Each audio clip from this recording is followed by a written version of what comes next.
Welcome. We are going to go over all the lores of Magic and Total War Warhammer 3 that currently exist in the game and give you their really quick strengths why you would maybe pick these lores. I'm not going to go through every individual spell in the lore because from patch to patch their balance may change and that's not really what this is about. Just trying to tell you when you should take each lore. The lore of Little Law is a greenskin specific lore that has to deal with goblins. You have some single entity sniping and some buffs and debuffs for infantry fights, including a slow, but you don't really have any crowd clear. So this is a single entity and ambush lore. The big law is much more about clearing out groups of infantry and a little bit of single entity sniping. This lore is all about damage.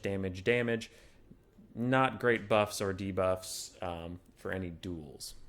Lore of Light is a niche spell, a niche lore with Net of Amatoch being the main spell you'll ever take. It is a huge net, very long lasting. A lot of factions that have access to the Lore of Light take this lore often for that. It has a little bit of sniping and a little bit of offensive tools, but it's mostly for netting down targets. Lore of Heavens is your anti-armor lore if you're dealing with a faction that has armored cavalry, armored infantry, and those are your main things you're worried about. You have plenty of crowd clearing, armor piercing spells, or armor debuffing, or dueling enhancing spells. So if you're dealing with armor, Lore of Heavens might be for you. Lore of Fire is the opposite of Lore of Heavens. Kind of. It's extremely good at clearing out hordes, like the Lore of Heaven, except it's only good at clearing out non-armored targets. It has really good single-target sniping for low-armored units and Fireball. Good horde clearing with Piercing Bolts of Burning, Burning Head, and Flamestorm, though some of them don't function as well against armored targets. You also have a bit of buff and debuff spells that can deal with demons. Lore of Death. If the Lore of Heavens and Fire deal with hordes, the Lore of Death is really good at taking out one thing. It's an assassination lore. You have good single-target damage spells, you have good single-target buff and debuff spells, and it's really all about that single target. Lore of Vampires is the custom lore of the Undead. It's quite crucial for most of the Undead factions in the game. You do have great healing, good summons, decent debuffs, but it's mostly about the healing and the summons to keep your zombie grind going. Lore of Metal is a Swiss Army knife lore. There's a lot of different things in here going for you, but mostly it is about debuffing the armor of the opponent, buffing your own armor, clearing out hordes, or clearing out big single entity blobs. It's pretty good against enemies that want to clump up, or single powerful enemies. Not as good against a spread out battle.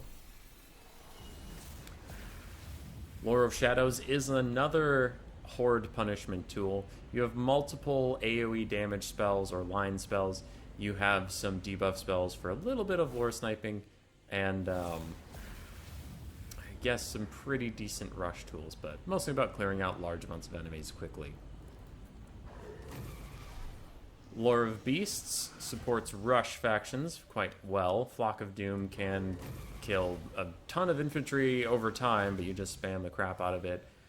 It doesn't really have any good single-target sniping spells, but you can get a Manticore summon that'll fly at your opponent. So if you're facing someone with a low health pool or low leadership, you could throw a Manticore and Flock of Dooms at them and get them to rout off the field. Good rush lore. Lore of Life prolongs the game, as the Lore of Beasts tries to end it quicker. Lore of Life is great for healing up elite targets, I would say. Don't take this if you don't have something worth healing, but if you have a big single entity or a rather expensive cav piece you need alive through the whole game, definitely grab yourself the Lore of Life and spam, get that health bar back up. It also has a little bit of punishment tools for blobs, but those come and go with the nerfs. It's mostly about the healing. Lore of High Magic is strange. CA hates this lore, and they've forgotten about it many times. It's also a little bit like the Lore of Metal, where there's some of everything. There's an aerial slow damage with Tempest. Fiery Convocation can clear out some stuff, but in general, this lore is janky and specific. You need to know exactly why you're bringing each spell if you're ever going to bring it. Most people just bring Apotheosis for the heal. Lore of Dark Magic is mostly the Lore of Soulstealer. Dark Elves use it to heal up their own lords in a faction that really lacks healing for their important targets. There is also some decent sniping and horde clearing, arm piercing stuff in here. Not heavy on the buffs and debuffs. It's a damage lord. Damage. Skaven Spells of Ruin is very similar to the damage of Lore of Dark. You have good low armor clearing, you have good high armor clearing, you have decent blob punishment, you have aerial nets. It's overall a good lore. If you're going to take it, take the lore passive and spam Howling Warp Gale, because that's quite good at slowing down the rush. Skaven Spells of Plague are mostly about the summons. You can have a regular Clan Rat summon and a Pestilent Birth Plague Monk summon. You can have armor debuff and poison. It's meant to slow down the fight and protect your flanks, whereas the Skaven's Spells of Ruin are meant to kill the enemy. Skaven Spells of Stealth are mostly a gimmick. They have some kind of neat things that don't really work. Maybe if they get massive buffs in the future, this lore will be more worth it. Mostly, you're just going to use Warp Stars over and over again on your opponents, so some good single entity sniping and single entity debuffs, I guess. But this lore is mostly just a gimmick. Lore of Nehakara is subtle buffs. It's subtle buffs for your own troops mostly, and maybe some AoE debuffs for the enemy. Its lore passive is incredible. A lot of people take it for that, but this lore in general is kind of a soft-hitting lore. Lore of the Deep has recently received some buffs, and actually might be a contender for the lore of the Vampire Coast, rather than just taking the lore of vampires.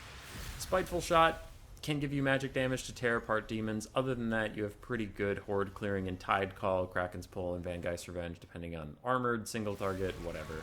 And you do have a nice summon with Denizens of the Deep to muck up a backline, so it has a lot of options for you, depending on when you need it. Lore of Nurgle is a toxic one. Haha! There are mostly debuffs for your enemies and a couple spells that do damage. Also a little bit of healing. Debuffs, heal, slow murder.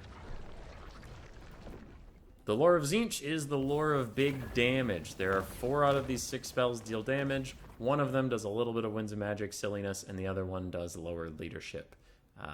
Whether you want to snipe single entities or whether you want to kill a whole bunch of randoms, the lore of Zinch might be for you. Lore of Lanesh is heavy on the armor piercing, rampages, and nets. It is largely about battlefield control and action control, not as much about clearing out big hordes of things. The lore of the Great Maw is a bit of a mixed lore. There are decent horde clearing tools with Bone Crusher and the Maw, but there's also strong single target healing in Troll Guts. Something it does lack is any capacity to damage single entities at all, but if there's a bunch of people you need dead, or one guy you really want alive, Lore of the Great Maw might be what you want. Lore of Ice slows things down. Very shocking, I know. There are slow spells, there's a little bit of single target damage, but it's mostly AoE slows and AoE damage to clear out hordes of infantry. So, if you need to kill a lot of targets quickly, the Lore of Ice might be your pick. Lore of Tempest is a bit more niche than its Lore of Ice cousin, giving some single target buffs to friends and some weird enemy damage spells. I will say some spells that do a bit of damage and then have a lasting debuff. In general, they're smaller in scope than the Lore of Ice. They're better at killing single elite units rather than 4 or 5 mid-tier units. The Lore of Yang is a quick spam spell lore that can take out tons of mid-tier infantry for Cathay. They also have some defensive properties like Jade Shield and Stoneground Sense that can maybe help you out of a pinch. The Lore of Vian, on the other hand, is much better with armor piercing, more of killing a single unit of elite infantry. You also get one very elite summon, and a couple single target buffs to keep your lord safe in event of trouble, but it's a very elite spell lore.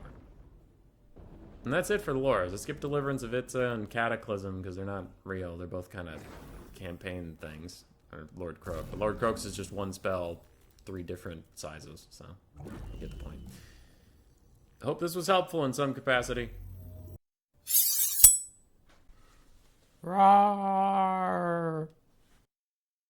Subscribe, yes, yes.